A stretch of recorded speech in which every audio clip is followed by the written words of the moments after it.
Uma Bíblia e um Camaro modificado pelo exército americano que chegava de 0 a 200 em 13 segundos. Um carro com visão noturna, ariete e até equipamento para desarmar minas. Foi assim que Helge Meyer enfrentou uma zona de guerra para levar mantimentos, comida, água e remédios a famílias isoladas durante a Guerra da Bósnia. Essa é uma das melhores histórias que você vai ouvir na vida sobre carros e motores e também sobre coragem e fé. Com muita alegria no coração, hoje eu vou te contar a história do Ghost Camaro, o Camaro fantasma que entrava e saía da zona de guerra sem ser visto. Cara, hoje eu vou te contar uma das melhores histórias do mundo sobre carros. Dentre tudo que eu já contei aqui no canal e o que eu ainda vou contar, eu garanto que essa é uma das histórias mais emocionantes, porque envolve fé, coragem e um carro preparado para qualquer missão. Eu garanto que não existem duas histórias assim, pelo menos eu nunca conheci outra nem parecida. Quem me conhece sabe, eu não gosto de enrolar, eu já vou pro vídeo, mas antes eu quero te pedir que curta, compartilhe, deixe um comentário para engajar comigo. Eu estou num desafio para crescer esse canal. E se você gosta de carros, motores e história, você está no canal certo. Então compartilhe com um amigo seu que também gosta e sem enrolação, vamos lá para essa história sensacional. Para começar tudo isso, eu preciso primeiro te contar quem é o nosso herói aqui. Quem é o Helge Meyer, da onde que ele vem e qual a formação dele. Afinal de contas, não seria uma pessoa qualquer que conseguiria fazer uma missão dessa, né? Helge Meyer integrava o corpo de elite do exército da Dinamarca. Linha dura, ele treinava incessantemente. Formou-se como nadador de combate, paraquedista, integrante da 10ª Força Especial de Patrulha de Longo Alcance, conhecida como Jäger Corps, algo parecido com a Delta Force americana. Mas acima de tudo isso, era um homem de muita fé. Em suas próprias palavras, não era um fanático religioso, mas sim uma pessoa que, mantendo os pés no chão e sabendo das dificuldades da vida, colocava sempre Deus à frente de suas missões. Um dos treinamentos ministrados por Meyer era extremamente exaustivo. Chamado de marcha psicológica, consistia em uma marcha de 100 km pela costa oeste da Dinamarca, com temperaturas de 2 graus, enfrentando dunas de areia com 10 a 20 metros de altura, chuva e frio. E o pior, 2 dias sem comida, apenas água. Você até poderia escolher ali se preferia levar 20 cigarros ou 100 gramas de chocolate. Para dificultar ainda mais, era expressamente proibido falar durante todo o treinamento. Para piorar, nos últimos 5 a 15 quilômetros eram obrigados a caminhar pelas águas frias do Mar do Norte usando uma máscara de gás que dificultava a respiração. O treinamento levava os soldados ao limite da fome e exaustão. Por tudo isso, você com certeza já percebeu que Meyer era um oficial extremamente rígido até consigo mesmo, não se limitando a dar ordens, mas treinando junto com os soldados. E toda essa força e determinação seriam cruciais para uma missão que ficaria para a história e que só um homem com tamanha coragem seria capaz de cumprir. Bom, agora você já conhece Helge Meyer, o homem que seria chamado de Rambo de Deus, que usaria o seu Camaro para entrar numa zona de guerra e levar mantimentos. Mas aí você pode se perguntar, não era mais fácil fazer isso com um caminhão? Por que ele teve que levar esses mantimentos para lá de Camaro? E por que modificaram o Camaro dele para isso? Bom, para você entender o porquê que caminhões de ajuda humanitária não chegavam até essas vilas e essas pessoas, eu preciso te explicar o que estava acontecendo numa região chamada Iugoslávia. E cara, eu prometo que eu vou simplificar bastante e não vou me enrolar nessa explicação, mas é muito bacana para a gente conhecer a história e o contexto do que estava acontecendo lá. Você provavelmente já ouviu falar da Iugoslávia. Aliás, se você acompanha futebol, sabe que eles costumavam jogar muito bem. Craques como Petkovic, que foi ídolo do Flamengo, nasceram no que na época era a Iugoslávia, ou Branko Oblak, conhecido por seu forte chute.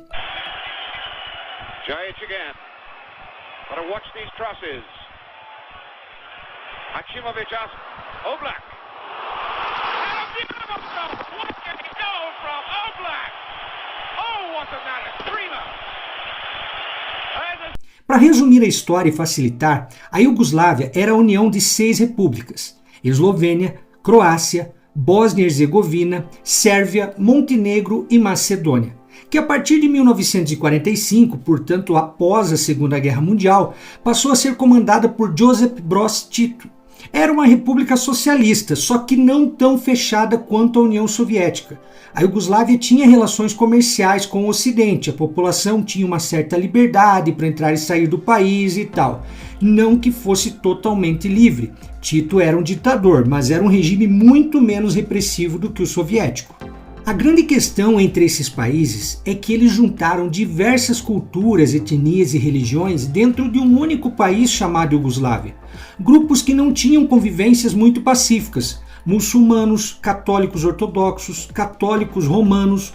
Só que como Tito tinha um grande respeito e até um certo carisma, esses povos aceitavam conviver com suas diferenças sem grandes problemas. Só que em 1980, o Josip Broz Tito morre e não tinha mais nenhum líder popular o suficiente para manter a união dessas pessoas. Esses grupos, que já não se davam muito bem, mas antes até se toleravam por causa do Tito, começaram a brigar entre si. Para ajudar, veio uma crise econômica e em 1991 a União Soviética também caiu. E tudo isso fez com que esses grupos nacionalistas pensassem, bom, se a União Soviética está se dissolvendo e a gente está em crise, por que a gente vai se manter unido? Vamos aproveitar e dissolver a Iugoslávia também. Só que claro que isso não seria uma coisa nada fácil, porque nem todo mundo queria essa dissolução. Em 1991, Croácia e Eslovênia declaram independência da Iugoslávia. Claro que a Iugoslávia retalhou, teve uma guerra, mas tanto Croácia quanto Eslovênia vão conseguir sua independência mais tarde. A Macedônia também se declarou independente em 91, mas como Macedônia era o país mais pobre das repúblicas, a Iugoslávia não ligou muito de ficar independentes. Ou seja, dos 6 países que antes compunham a Iugoslávia, agora só restavam 3, Sérvia, Montenegro e Bósnia. Até que em 1992, a Bósnia decide que também quer se tornar independente. E é aqui que o nosso herói vai atuar com seu Camaro. O problema é que a Bósnia abrigava 3 etnias dentro de si.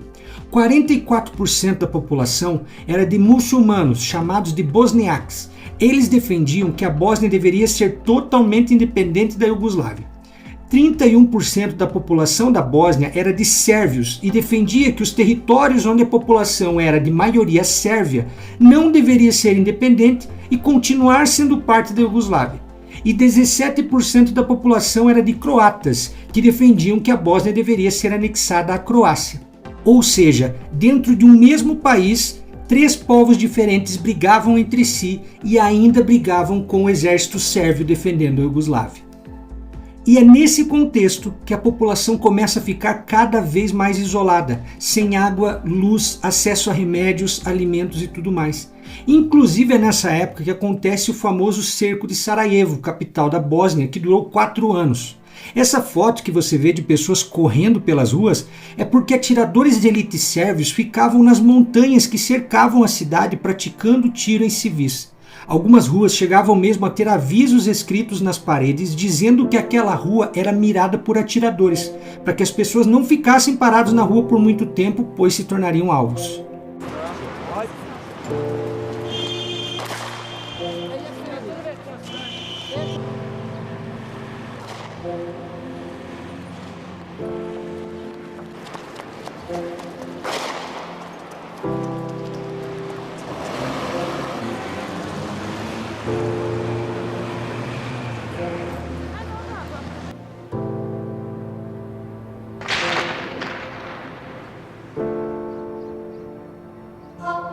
E é por toda essa briga, meio que de todos contra todos, que os caminhões de ajuda humanitária não conseguiam chegar a todos os lugares porque eles eram saqueados. Afinal, caminhões são veículos lentos e no meio do caminho eles eram saqueados. Então muitas vezes o caminhão que estava indo lá numa vila bosníaca, ele era saqueado por croatas no meio do caminho.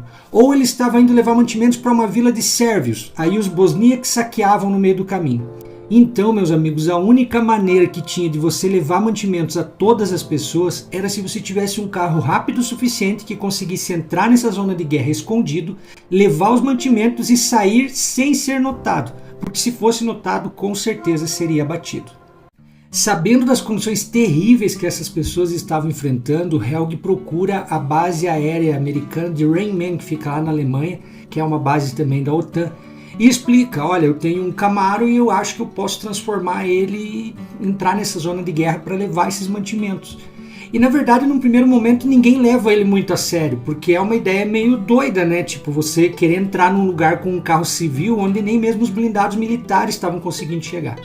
Só que como ele tinha um histórico, já era um ex-combatente, era um cara que sabia muito bem o que ia enfrentar no campo de batalha, sabia que não era uma situação fácil, um general compra a ideia dele e é aí que vão começar essa transformação desse carro. Esse general foi além. Convenceu o corpo de engenheiros e vários soldados ali a acreditar na ideia e encontrar maneiras de ajudar Helg.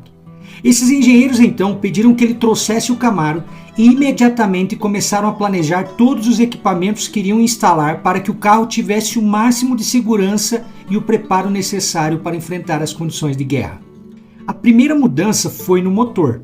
Oficialmente, esse Camaro 79 possuía um motor 5.7 V8 com 182 cavalos, que após modificações passou para os 220 cavalos. Mas além disso, foi instalado um nitro nesse carro, justamente para que caso ele fosse pego em uma situação que precisasse sair muito rápido de algum lugar, ele pudesse utilizar essa ferramenta. Com o nitro, o Camaro chegaria a 440 cavalos, indo de 0 a 200 em 13 segundos. O interessante é que tudo isso está acontecendo na década de 90, só que o Camaro era 1979. Esse motor tinha uns 12 anos de uso. Os engenheiros temiam que ao acionar o nitro por muito tempo, o motor pudesse não aguentar, e por esse motivo adaptaram um relé que cortava o nitro imediatamente após 13 segundos para não danificar o motor. Os pneus eram rum flat de tamanhos normais e dentro do carro ele levava mais 2 pneus reservas. O veículo foi reforçado com chapas de aço. A visão era possível apenas pelo para-brisa e o carro foi pintado inteiramente com tinta que absorve o infravermelho, tornando indetectável a diversos equipamentos. Todas as luzes internas do carro foram retiradas, mesmo as do painel e dos rádios, para que nenhuma luz refletisse no seu rosto à noite, entregando sua posição. 2 grandes faróis infravermelhos foram instalados na frente do veículo e estavam conectados a um óculos lá dentro do carro, que quando colocados permitiam a Helg ter uma visão noturna. Painéis de Kevlar reforçavam a blindagem, inclusive no piso. O Camaro contava ainda com uma espécie de ariete para retirar da frente os entulhos e lâminas que removiam minas terrestres caso fosse necessário. Com tudo isso, ainda sobrava espaço para carregar 400 quilos de mantimentos entre alimentos, águas e remédios para a população. O exército americano ainda equipou Helg com diversos equipamentos como botas, mochilas, um uniforme especial que também absorve o infravermelho, uma luz laser infravermelho que, segundo Helg, era capaz de queimar a retina de um atirador a uma certa distância sem que o atirador percebesse que estava ficando cego, já que o infravermelho é invisível para nós.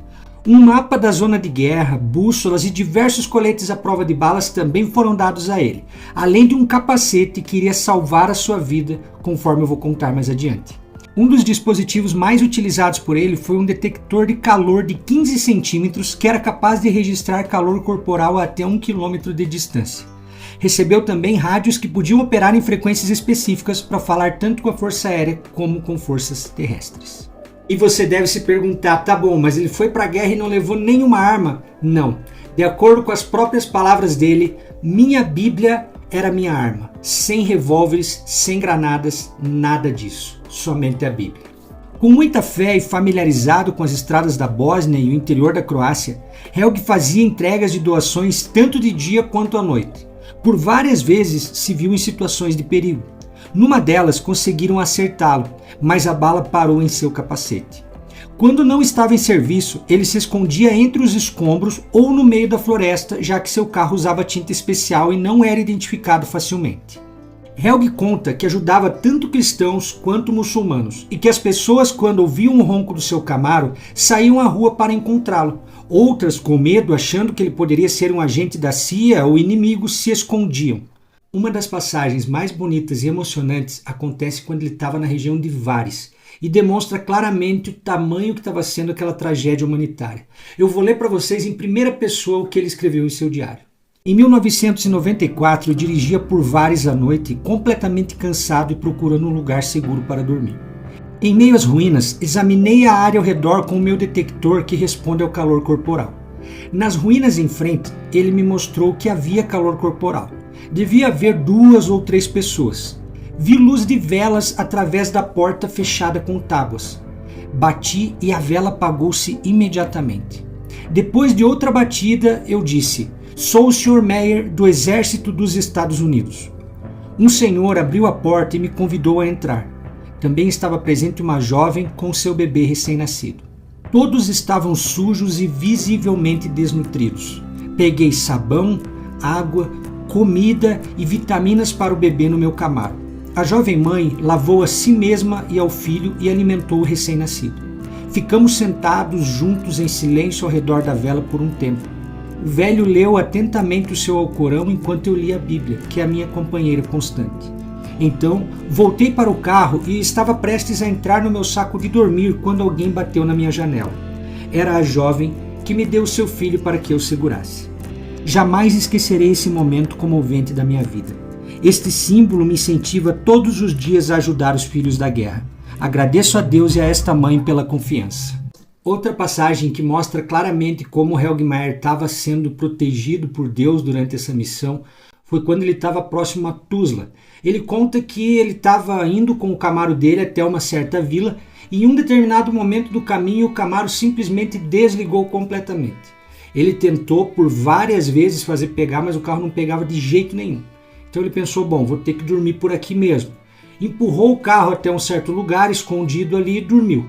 No dia seguinte, ele chegou nessa vila e contou o que tinha acontecido. E descobriu que naquela noite, justamente na estrada que ele estava indo, todos os carros que passaram tinham sido roubados e os donos perderam suas vidas. Então ele teve um livramento, é como se Deus não permitisse que o carro dele passasse daquele ponto.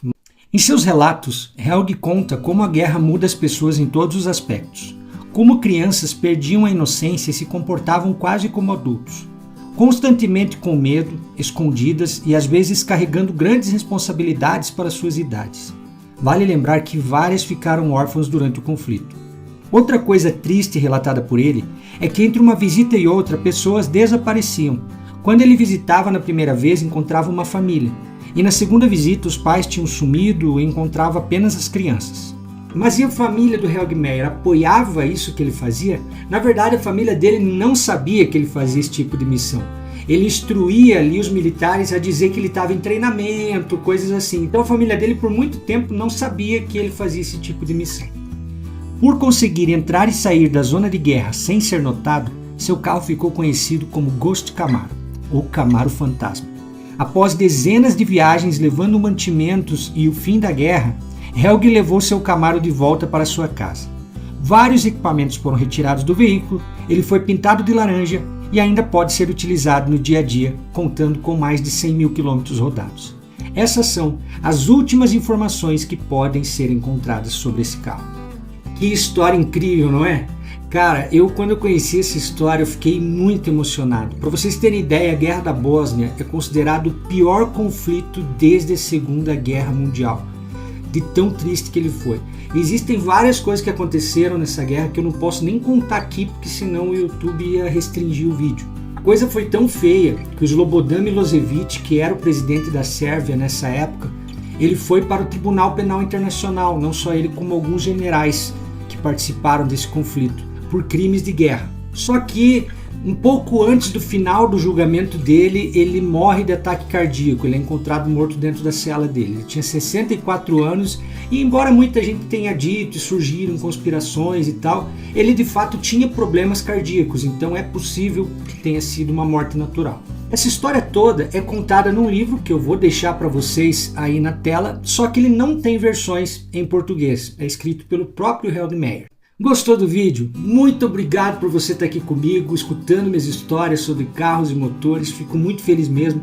E peço de coração que me ajude engajando comigo, deixando um comentário, compartilhando com um amigo, curtindo e se inscrevendo no canal. Caso queira nos ajudar com um Valeu Demais, também vai ser muito bem-vindo e eu vou deixar fixado aqui embaixo links de livros caso você queira presentear alguém que ama carros e motores, com algum livro sobre carros, sobre histórias de veículos. Eu vou deixar uma lista de livros ali onde você pode comprar e também ajuda o canal.